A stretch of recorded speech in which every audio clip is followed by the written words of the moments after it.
r/nosleep. Posted by you/Mr_Mojo_Ryzen95.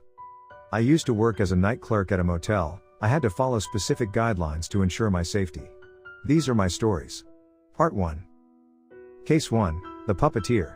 Hello, my name is Henry, and as the title suggests, I worked 5 years as a night clerk for an old motel I stumbled upon one. Upon taking the job, I initially met with my supervisor Margot, who was an older woman well into the twilight years of her life but was still full of vibrant energy. She always had a tight smile across her face and wore her milky white hair in a neat bun atop her head. When I applied for the job, she led me to her back off and gave me the rundown. The motel was built sometime in the 60s and had been in Margot's family for generations. Right off of Highway 88, the motel has a history of transient folk stopping by. These weren't your families planning a trip of Disney World. These were creatures of the night. Drifters, loners, escapees, derelicts. As a newly single man, I found my way to the motel cruising along the highway middle of the night with only a few bucks to my name and an empty stomach. The flickering neon light flashing vacancy drew me in. I rested my tired head on one of the motel's rough beds and slept the best I had in months. Margot seemed pleasant the first time we met. She reminded me of my grandmother. When I saw the looking for a hire sign on the front desk, it stuck in my head like glue. When I woke, I didn't want to leave. Something about this place drew me in, like a magnetic pull in my chest. So, Margot gave me a chance. A chance I desperately needed that would help me get back on my feet. While that chance was greatly appreciated, it did come with certain stipulations. Margot and I squashed the numbers, agreed on a wage, and offered me the job right there. I eagerly signed my name on the dotted line and shook Margot's hand. I was going to start that night. Before I could get up and leave, Margot grabbed me by the wrist, her cold wrinkly hands holding me tight. "Henry, there's one more thing you should know about this here motel," she shakily spoke. Curious, I readjusted in my seat, leaning forward. "Go ahead, shoot." Margot nervously reached into her fanny pack, pulling out a yellow-stained piece of folded paper. She unfolded the paper and slipped it across to the table to me. "What is this?" I asked. "Rules, Henry, rules that will keep you safe here. I don't mean to scare you, but things happen here, son. Thought you should be prepared," Margot responded. Her shaky voice resonating in my head. "Keep me safe? What did that mean?" The wrinkly piece of yellow-stained paper read as following, written in what I presume was Margot's handwriting. "1. The puppeteer will come only at midnight. Do not ask about his puppets and do as he says. 2. Room number 47 must never be booked. 3. Do not leave the motel after 3 a.m. 4. Never open the front door for anyone. It will always be unlocked for guests to come in. 5. If the puppeteer comes in by himself, make your way to the cellar and hide till the shift is over." "Margot, are you serious with this?" I scoffed. Margot bowed her head, adjusting her thick-rimmed glasses. "I'm afraid so, Henry. We lost a great deal of folk from not abiding by these guidelines. You seem like an honest man, and I hope you find what you're looking for, but trust me on this one." The serious tone in Margot's voice drew me in. Her normal sing-song, granny voice had vanished. She must be serious. "Okay, Margot, I will. Don't worry about me." "Thank you, son. We'll see you tonight." Margot headed back towards the front desk where a couple stood impatiently tapping on the desk. I hung out in my car till nightfall. My little Civic had been home to me for 6 months since Anna left me. I read over the list a few times, burning the guidelines into my head. Questions filled my mind. Who was the puppeteer, I wondered. I had so many questions for Margot. As my mind wandered that evening, the sun began to settle. When the clock struck 8 p.m., I headed towards the motel ready for my shift. A cool desert wind was blowing through. The hordes of cars were racing down Highway 88. Margot sat at the front desk. She looked pale. "Hey Margot," I asked, "you look a little pale. Are you feeling okay?" "Yes, honey, just a few jitters, but nothing I haven't seen before." She looked at me with her crystal blue eyes. "Some days are easier than others." Margot sat up from her creaky chair and grabbed her coat. "Call me if you need anything, Henry. If not, I'll see you at 7 a.m. sharp." I tipped my ball cap at Margot as she headed out into the dark desert night, her dress blowing widely in the wind. The motel was old. The decor resembled an old Victorian castle. The wallpaper was hanging off in strips. Roaches scurried about under the many thick rugs. Dim lights flickered endlessly, and the overwhelming smell of mothballs stung my nostrils. Who would ever want to stay in this shithole, I thought to myself. Yet for me, the motel reminded me home. For hours, no one came in. Only 2 customers were staying in the motel that night. The couple from this morning after Margot and I met, and someone else who had room 46 booked. Time seemed to crawl by behind that large wooden desk. I scrolled on my phone, struggling to stay awake as the night dragged on. A little after 10 p.m., a call on the main phone buzzed. "Hello, front desk," I spoke, clearing my throat. "Hey, I'm in room 46. Listen here, the room next to me sounds they're having a damn party, stomping and moving shit around. They're in 47, right next to mine. You know your walls aren't too thick here, pal." I checked behind me, scanning the key holder for 47. The old brass key still hung on 47's slot. "I'm sorry sir, but no one is in room 47, are you sure that's where it's coming from?" "Positive. I got my ear on the wall right, can't you hear it?" I listened closely, not being able to make out whatever shuffling or moving he was hearing. "Sorry sir, I can't hear anything, but I can assure you no one is in room 47. I have the only key down here and I'm staring at it." The man on the line drew silent. "You for sure, sure?" he asked. I shakily replied. Well okay then brother, good night," and he hung up. I hung up the phone and felt that nervous feeling inside my stomach bubble. Like moths fluttering about towards my throat. I looked over the paper Margot gave me. There it stood, Rule 2, room 47 must never be booked. My mind started racing on what the hell this guy was hearing. Part of me wanted to go check on the room. I fought myself on it and decided to stay, in case any customers came in. Time dragged on and I was still glued to my phone. My eyes strained under the dim lights. I lifted my head and stretched my back. That was when I saw the figure outside the glass front door. He was tall, with a large dark trench coat on down to his knees. His head tilted to the side, I couldn't make out any features. I nearly jumped out of my skin. He seemed to be holding something, it laid on the floor below him. He tapped on the glass, sending thick thuds booming out. I watched on as he tapped on the glass before slowly pushing it open. He walked like he was on stilts, a tall man. Had to be over 7 feet. The large black trench coat ran the length of his whole body. A dusty, worn-out top hat placed neatly on his head. Stringy blonde hair fell across his pale face. His sunken-in eyes were like that of a cat's. He stumbled over to me, dragging some wooden across the floor behind him. I clenched my seat, feeling panic rise inside me. The man slowly revealed what he was holding behind his back. He produced a wooden doll about the size of a toddler. Placing it on the desk. Its gangly limbs fell to its sides. It only took me a second to realize it was a puppet of me. Same beat-up white shirt, black trunks, and a red baseball hat. Its lifeless wooden features stared back at me. I looked up at the man who loomed over me, casting a large ominous shadow on the wall. He cracked a wicked smile across his pointy face, revealing rows of yellow teeth. His dried lips littered with cracks of bleeding dead cuts. The puppeteer slid his hand up the back of the Henry puppet. He spoke in a childlike voice, moving the lips of the Henry puppet. "Room 47 please." He spoke. A chill radiated down my spine, sending waves of goosebumps across my body. I stood with my mouth open, frozen on what to do. The puppeteer moved with the elegance like he was being controlled as a marionette doll. The Henry doll spoke again in that childlike voice, "Room 47 please." He moved the doll's arm to point towards the key rack. Sorry, room 47 isn't available," I stuttered. My fingers tapping the rule list furiously. The puppeteer cocked his head sideways, his burning auburn eyes staring into me. He tuned to the Henry doll, twisting its head to the side. The wooden lips of the doll chattered on. "I would like a room please." The puppeteer nodded along, agreeing with the Henry doll. "Sure," I said, sliding the chair over the key rack. I tracked my hands along the available keys, trying to find a room away from the other customer's room. The farthest room away was room 72. I grabbed the key and handed it to the puppeteer. He looked at me, wide-eyed and confused, motioning his head to the doll. The wooden Henry doll sat motionless, its faded colors and loose hanging mouth staring out into a void. Raising the doll's arm up, the puppeteer giggled to himself. I slid the key ring onto the Henry doll's arm. The puppeteer swung the doll under his large trench coat with a swift motion and turned towards the door. "Hey, that will be $65 for the night." Feeling like I had just been shaken down. The puppeteer froze in place with his hunched over body and long limbs. The air seemed to be sucked out of the room when I said that, like someone hit the pause button. His head turned, brushing the loose stringy hair from his face. A sick smile drew across his face, his dull yellow teeth like rows of chiclets.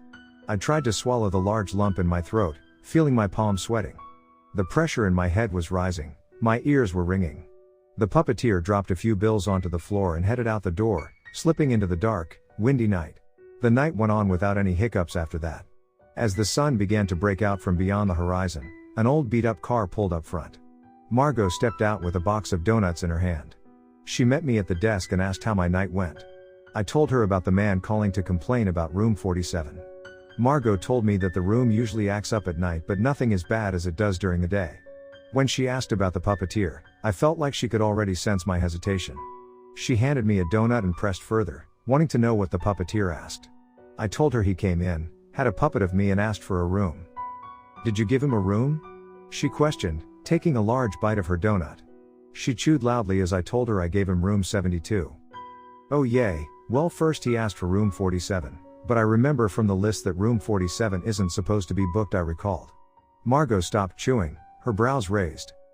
"He asked for room 47? Pieces of donut falling out of her mouth. "He never does that." Margot raced behind the desk and started rummaging through a cabinet. Her behavior made me feel on edge. Whoa, I follow the rules, I didn't book him the room," I pleaded. "But he asked for it," Margot snapped back at me. She pulled out a rusty blowtorch from the cabinet. "What the hell is that?" I questioned. "Listen son, I should have explained better, the rules can get confusing at times. Always listen to the puppeteer, I didn't think he'd be throwing curveballs at you like that on your first night." "Well, what happens now?" Feeling the fear rising inside me. "Come with me." Margot headed down the hall, like a great general leading her troops into battle. I followed behind, the zigzag patter on the carpet made my eyes water. We stopped in front of room 47. "We're going inside son, we're going to find whatever is in there and burn it, it's the only way." "Find what?" I asked as Margot fumbled the key into the slot. She determinedly opened the door and headed in. The room was dark and musty, particles floated in the air. A rotten stench blew into our faces, making the both us of gag. Margot started on the blowtorch, sending out a quick blast that illuminated the room. A shadow of something painted on the wall. I held her shoulder tight, hiding behind her as I shone my phone flashlight on. I scanned it around the room, stopping it on the bed. On the worn-out, stained bare mattress a doll sat neatly. It was me. The Henry doll sat facing towards the wall, its head turned away from us. Its legs hung neatly off the bed where his arms rested in his lap. We carefully stepped towards the doll. Margot had the blowtorch ready. Then, the world went silent. Surrounded by the darkness, a ringing in my ear surged on. The pressure rose again, like when the puppeteer was leaving before. The Henry doll's head turned slightly, the creaking of wood droning on. It turned until it was eye to eye with us. Its worn-out face and loose open mouth met our gaze. Margot, without warning, blasted the doll with the blowtorch. We stood in the light of the burning blue flame, feeling the sweat race down our faces as the doll of me went up in flames. The head continued to spin as it became encased in flames.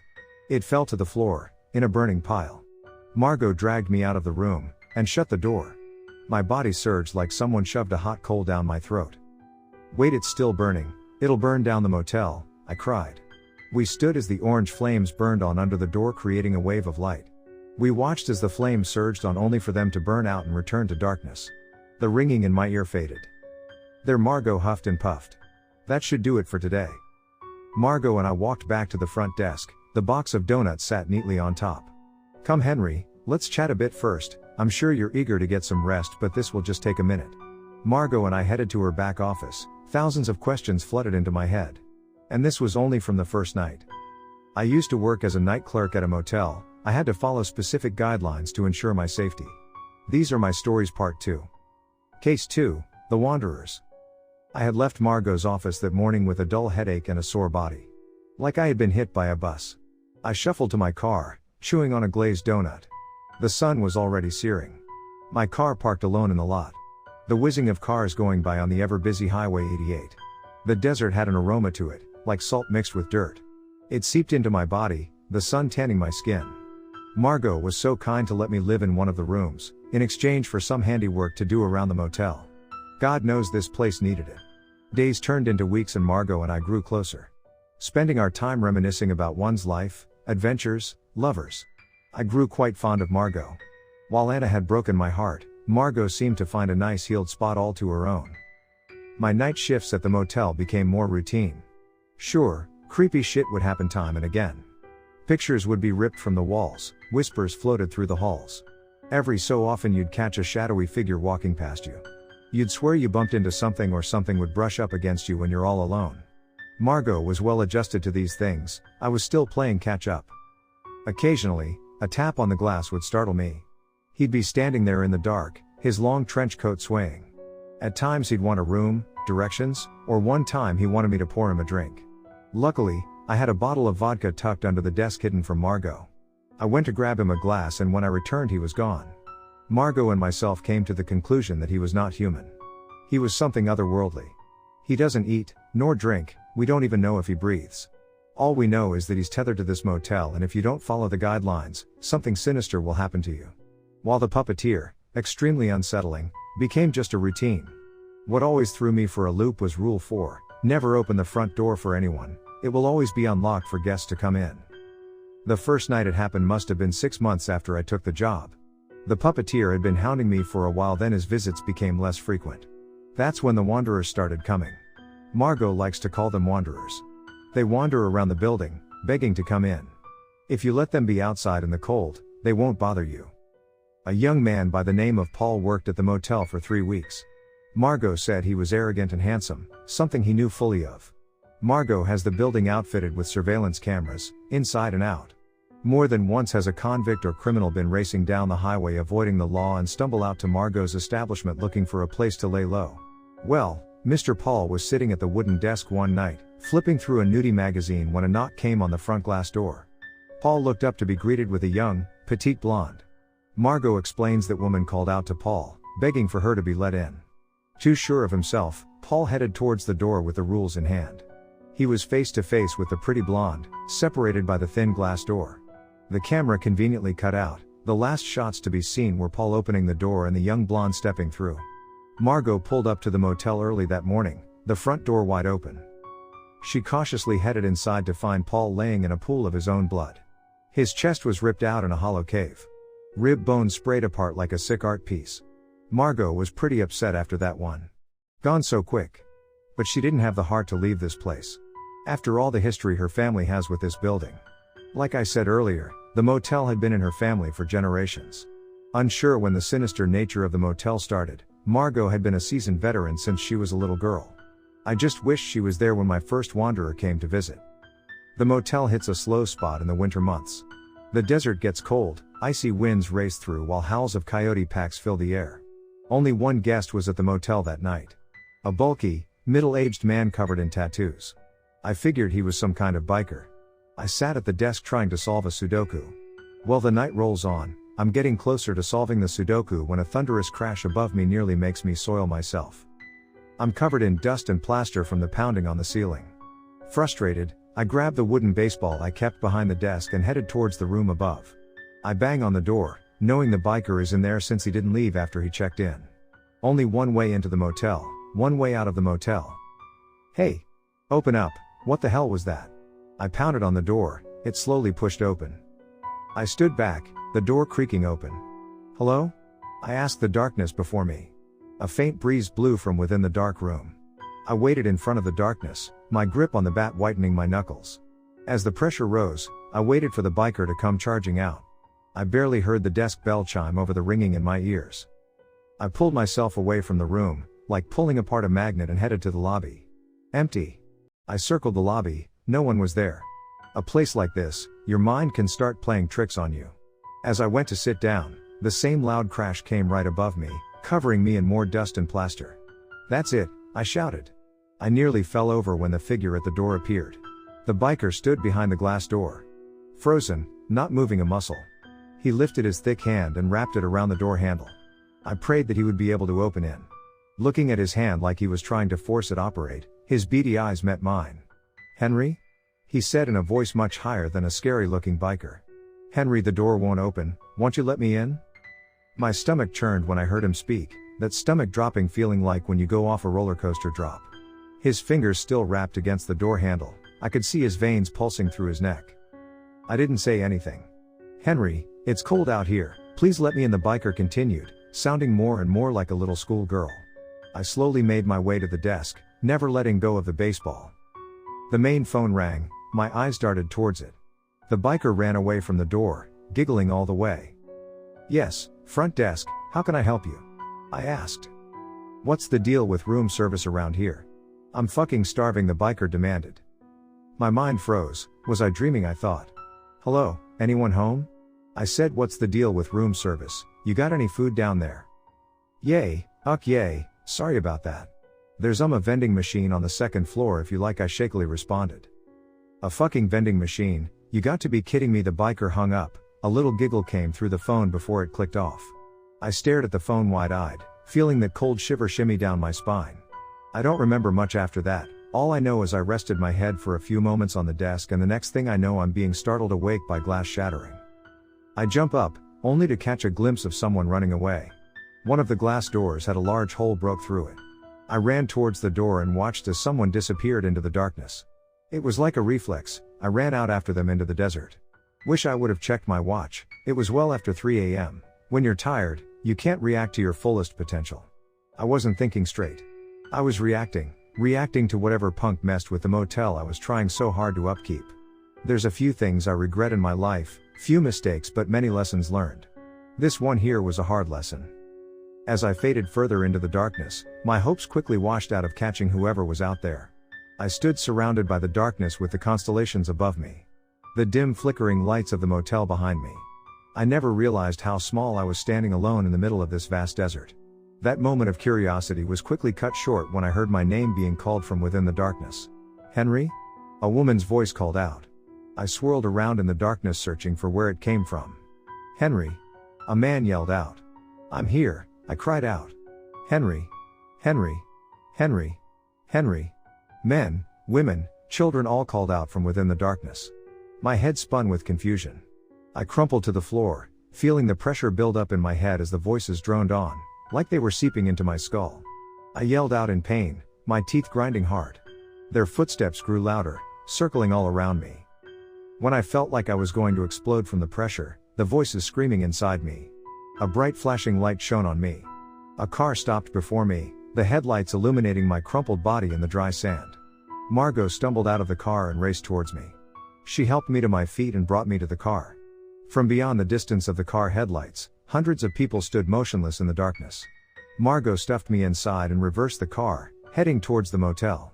As we left the horde of wanderers back in the darkness, I caught a glimpse of the puppeteer standing tall within the crowd of wanderers. Margot and I sat in the motel lobby floor. It was 4:15 a.m. She looked disappointed at me.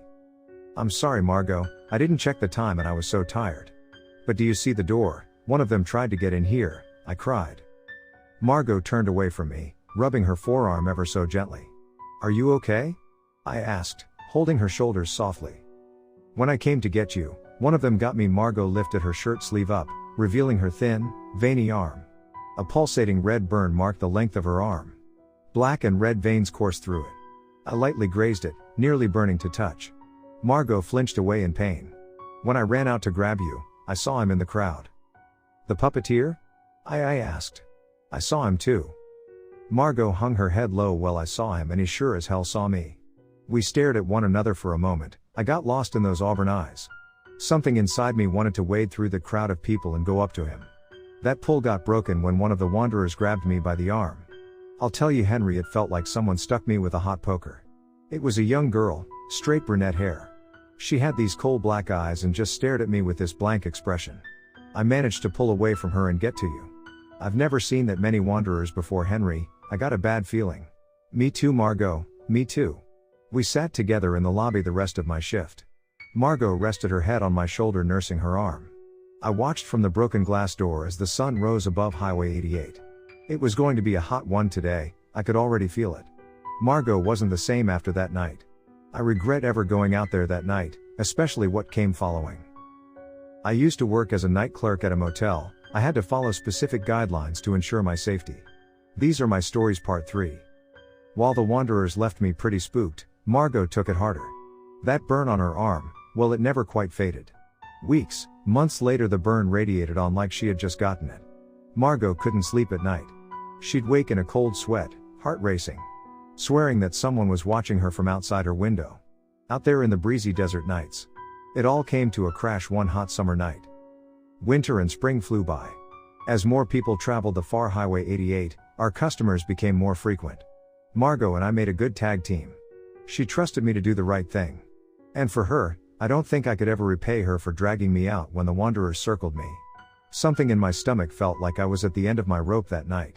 As summer rounded in, the heat swelled to blistering temperatures during the day. Tempers flared around us. Couples fighting, shouting at one another in their rooms. All the countless times I had to go up to keep them from smashing anything in the room. As I walked the floors, the zigzag carpets messing with my eyes. Room 47 kept passing me by. Like a hidden portal lost in the muck of the motel. Margot didn't speak of it, and I learned not to ask. Margot would shut down at times. It became more apparent after the wanderer grabbed her.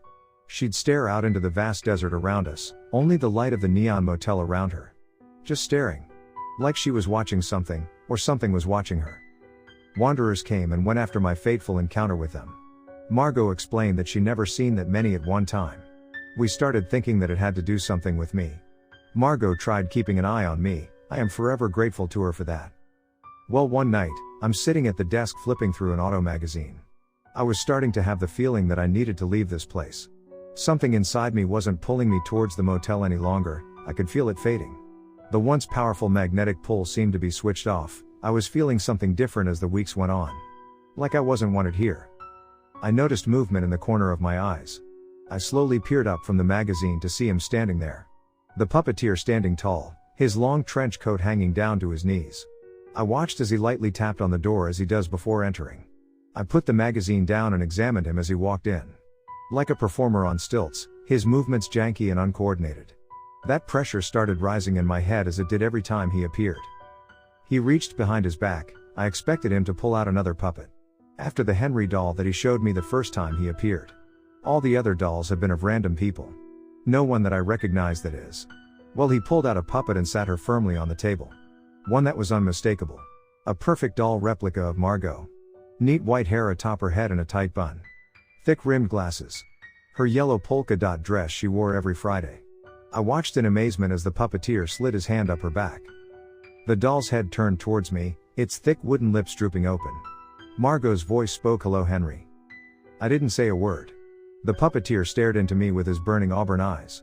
The doll spoke again, "Come join us, Henry." "What did you say?" I questioned, feeling an anger build up inside me. "Join us, Henry, come, join us," Margot spoke. I stood up from the chair, months worth of frustration built up inside me, all from this thing. I slammed my fist onto the table, a thick vein sprouted against my brow. The puppeteer stared me down like a great white shark, emotionless and deadly. "Calm down, son, sit back," the doll chimed. I was seething at this point. I was face to face with the puppeteer.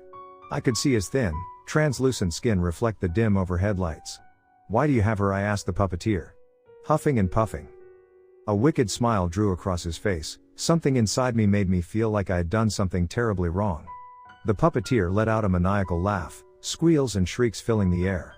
It only made me angrier. I grabbed the doll and flung it out towards the door. The puppeteer held on, doubling over in laughter.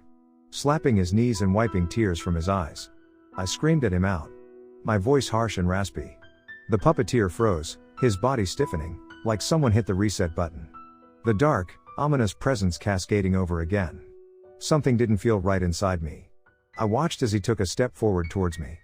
Towering over me, the puppeteer lunged forward with outstretched arms. His sharp teeth gnawing towards me. The power in the motel blew out like a fiery surge. Surrounded by darkness, I felt a wave of wind blow past me. The power jolted back on in a split second. The puppeteer was gone. I was left standing by the door, waves of adrenaline surging through me. My heart was racing out of my chest. Shaking, I sat down at the desk. My fingers traced over the yellow-stained paper Margot had given me so long back. I carefully read through the rules, where my mistake slammed into me like a freight train. 1. The puppeteer will come only at midnight. Do not ask about his puppets and do as he says. I checked the clock, 12:32 p.m. Reading the last part, my heart sunk as I thought back to when he was here. I did ask him something. I asked him about the Margot doll. Before I could react, the main phone rang. I watched as the little yellow light flashed. Staring at the phone, something in my gut told me not to answer it. I let it ring, feeling some relief wash over me as it stopped. A second later, it rang again. I let it ring once more. It ended, then picked right back up. For hours the phone rang, yet something inside me was screaming at me to ignore it. When an hour passed by, with the haunting ring of the phone blasting on, I finally caved in. "Hello, front desk. How can I help you? I answered sarcastically. That's no way to grade a guest, Henry. Shame, Margot responded. Shaken, I fumbled the words out. Margot? Was that you calling all this time? I've been trying to reach you for a minute now, sir. I'm in room 47 and I can't seem to work the TV. Would you mind coming in to help? Margot responded. Margot's voice sounded different, more robotic. I hesitated on the phone. Margot, why are you in room 47? You're not supposed to be in there. Margot's cheery voice sent a shiver down my spine. Oh dearie, but you booked me the room before. Now please, I want to keep watching my stories. Oh, won't you please help? Sure, I'll be right up, swallowing the large thump in my throat. Thank you, son. Oh, by the way, Henry, you should follow more closely. Margot hung up the phone with a frantic giggle. I sat wide-eyed, tears were bubbling in my eyes. I feverishly called Margot's cell. Each call went straight to voicemail. Rustling started coming from above me, thin flakes of plaster rained down upon me. The blowtorch sat under the desk ready to go. The motel was loud that night. There seemed to be more guests in the rooms than I had remembered. Lights flickered down the halls as I made my way to room 47. Out of the corner of my eyes I would catch a glimpse of a shadow walking. Outside each window a person stood staring at me, watching me head towards the room. That sinking feeling in my stomach cascaded on. I felt like I was going to throw up. As I stood in front of room 47, which was covered in dust and already smelling like rotten roadkill, I touched the doorknob and to me despair it twisted right open. I held my breath and gripped the blowtorch tight, as Margot did once upon a time. The room was dark, particles of dust lingered in the air. I closed the door behind me, shutting me off from the noisy motel. I flicked on the blowtorch, sending a hot stream of blue flames into the air. That same ominous shadow drew on the wall before me. I held my phone flashlight up high, where I saw the same Margot doll from before laying on the bed. I carefully walked towards it, feeling the sweat racing down my brow. The doll laid flat on the bed, limbs outstretched. The floor creaked under me and Margot doll shot straight up. Startled, I nearly stumbled back. I rested my flashlight on the dresser and prepared the torch. The doll screeched as its wooden limbs came to life. It slowly rose on the bed, its ominous head turning to face me. The dry lump in my throat bulged tightly. I watched as the doll rose before me, rising higher in the air. I went to fire off the blowtorch, but nothing came. I tried, and tried again to light the blowtorch, as the Margot doll levitated before me.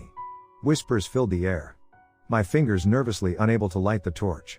I fumbled with it where slipped from my fingers and rolled under the musty mattress. The whispering grew louder. Too late, Henry, the Margot doll spoke in a deep, thunderous tone. It stood floating before me in the darkness. My eyes struggling to adjust in the dimness. Who's there? I questioned nervously. A figure emerged from behind the doll. The puppeteer revealed himself from the darkness, his hand up the back of the Margot doll. She's one of us now, the puppeteer spoke in his deep, gravelly voice. The Margot doll nodded in agreement. No. Please, what have you done with her? I begged, dropping to the floor. The puppeteer seemed to grow the size of the room, his dark presence looming over me. We grow stronger, Henry, come, take my hand. Never. I screamed, bolting for the door.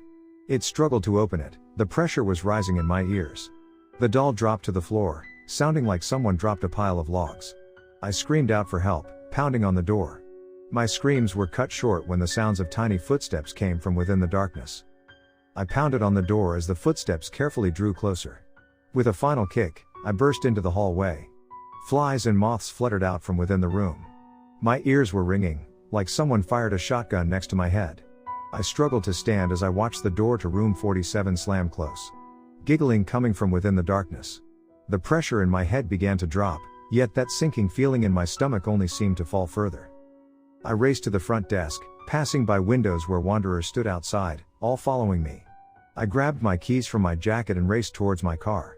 The desert winds hit me like a cyclone. It felt like a tornado was blowing through. Under the light of one street lamp in the parking lot, my car sat planted. Wanderers, hundreds of them, filled the parking lot. I raced through the crowd of motionless people towards my car. Silent lightning cracked overhead, a storm was brewing. I got in my car, closing me in from the perilous winds. The wanderers surrounded my vehicle, pressing their bodies against it. They didn't want me to leave. With fear and frustration coursing through me, I had to get to Margot's house somehow. I pressed on the gas and ran through the crows of wanderers without a second thought. Bodies sprawled across my windshield, flying off the car. Their bodies would let out a sickening crunch as I ran them over. I finally burst through the crowd, my car covered in light sprays of blood and headed down the dirt path towards Margot's trailer. In the distance, where Margot's trailer was parked, I could already make out the blue and red flashes of police and ambulances. My heart ached with a newfound pain I had not experienced since. I pressed on the gas and raced towards Margot, hoping it wasn't too late. I used to work as a night clerk at a motel. I had to follow specific guidelines to ensure my safety. These are my stories. Part 4. With the growing crowd of wanderers behind me and the flashing of sirens ahead of me, my head was swimming with anxiety. Margot had lived in a small trailer out in the desert, not too far from the motel. Very secluded and very quiet. There were 3 cop cars and an ambulance when I pulled up. The trailer was surrounded by yellow police tape. I pulled up to an officer. He flinched seeing the desperate fear strewn across my face. "Please office, I'm her son. What happened here?" "You're her son? Please come with me." The officer and I walked towards another squad car. The officer grabbed me by the shoulder, like a father would. Highway 88 was quiet, one of the only times I can recall total silence out here.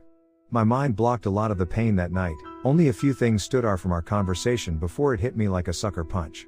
"Your mother, she has passed, sir," the officer said with a gloomy look on his face. My stomach dropped, knowing what had come. Margot had come so far. A streak of silent lightning crashed across the sky. A cold pellet of water splashed onto my face. "How, officer, what the hell happened? I just saw her this morning," I pleaded. That's when I saw them wheeling her out of the trailer. Zipped up in a black body bag, 2 paramedics wheeled her over to the ambulance. I darted towards them, huffing and puffing. "Hey, get back!" the officer yelled. I collapsed into the paramedic's arms, heavy the whole time. "Please let me see her." The 2 paramedics looked at one another, then back to the officer who just shrugged his shoulders. With tears racing down my face, the paramedic slowly unzipped the body bag. Margot's cheery smile and thick-brimmed glasses were no more. Where her face used to be was nothing more than a melted, searing pile of black dead skin. Like someone had taken a blowtorch to her face. Her skin was red and purple as if someone squeezed her limbs tight, cutting off all circulation. She smelt like smoldering roadkill. I threw up my lunch to the side. The paramedics zipped her back up. The officer lightly tapped me on the shoulder. "Please, son, we'll need to ask you a few questions. Can you talk right now?" "No, not right now. I can't, please," I replied. "That's all right, son, take the night, we can talk first thing in the morning." With how I was looking at it, there wasn't going to be another morning. I was prepared to die that night. I wiped the tears from my eyes. Got one last look at Margot in the body bag and headed to my car. The cover of darkness concealing my blood-stained car from the officer. I pressed on the gas, sending a cloud of sand into the air and peeled off towards the motel. Rain was pouring down as the neon lights of the motel came into view. I reached into my glove box and pulled out a sheathed 9-inch knife I kept with me. When you lived in your car for as long as I had, you needed a way to protect yourself. As the motel grew closer, the crowd of wanderers came into view. Motionless, they stood in masses around the motel, completely surrounding it. With rage coursing through my body, I parked the car and headed towards the ghostly crowd with my knife in tow. I came up to the closest wanderer and plunged the knife into his back. He was a tall, wiry man. The knife went in deep, sending a trickle of blood racing down his back. The wanderer collapsed onto the floor like a sack of potatoes. On to the next, I thought, feeling my teeth grind against themselves. I stabbed a woman right in the neck, spurts of blood sprayed across my face. I hacked and slashed wanderer after wanderer, making my way through the crowd towards the main door. They all dropped, quicker than I imagined. Like they were rag dolls, barely being held up. Their lifeless corpses appeared frozen in time. As I pushed through, a wanderer reached out and grabbed my arm. A sharp burning sensation pierced into me. I looked up at the man whose eyes were as black as coals. I shoved the knife into his dark eye socket. Blood spraying into my mouth. I twisted and yanked the knife till he collapsed. My rage was fuming, my heart felt like it was going to beat out of my chest. I tried to ignore the searing pain in my arm, drawing closer to the main door. I pushed aside wanderers, another one grabbed me on the leg. That same searing pain radiated through me instantly. I hacked at the woman, slashing her across the face till she buckled. Then, another arm grabbed me. Followed by another arm, and another. They pinned me to the ground. Masses of people held me down, my body felt like I was being stung by hundreds of deadly jellyfish. I bit down hard on my tongue, feeling the metallic taste of blood seep down my throat. I hacked furiously at the wanderers holding me down. Like a crazed banshee, I unloaded onto them until I was able to stand back. I limped towards the front door, my body growing numb. I was painted in blood, seeing my crimson body reflected in the glass front door. Standing in front of the door, a woman stood alone. I watched around me, seeing the wanderers circle around us, boxing me in. As if they were waiting for a fight to start. As I walked closer, the woman before me revealed herself to be Margot. I collapsed to my knees before her. She stood motionless as a statue. Her eyes as black as the night sky. Her arms seemed to pulsate with each breath. She looked down at me, nothing human about her coal black eyes. I whimpered, tugging at her dirty yellow dress. "Please, no," I cried. Margot raised her hand and placed it on my face. My face burned like someone planted an iron onto me. I smelt the burning of my hair and skin. I pulled back, feeling pieces of my flesh peel off, sticking to Margot's hand. She walked over to me like a robot. I was shrieking in pain, barely able to see. I held the knife out in front of me. As Margot drew closer, I thrusted the knife into her belly. My head was spinning. Margot stood before me, blood trickling out of the knife wound. Her shadowy eyes meeting mine.